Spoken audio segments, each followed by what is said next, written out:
सल्यान हुँदै दाङ पुग्ने योजना छ।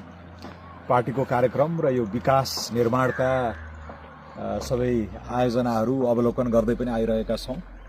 यहाँ अब सल्यान छिर्नै लाग्दाखेरि सल्यानको विगत, सल्यानको वर्तमान, सल्यानको भविष्य बारे पनि चर्चा हुँदै गर्दाखेरि हामीले एउटा ब्रान्डिङको, जिल्लाकै ब्रान्डिङ पनि कसरी हुन्छ भनेर यहाँ मनिष झा पनि हुनुहुन्छ।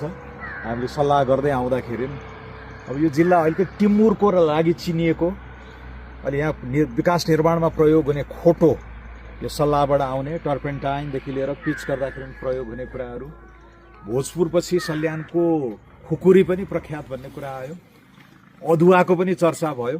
फेरि जिल्लाको यो ब्रान्डिङ असाध्यै महत्त्वपूर्ण हुन्छ र यसलाई स्केलमा हामीले उत्पादन, लगानी पनि लिएर आएर प्रशोधन, होइन, जस्तो यो सल्यानको टिमुर मैले जर्मनीमा भेटेको थिएँ र हिजो मैले प्रशिक्षणमा पनि त्यो बोलेको थिएँ त्यसको बारेमा।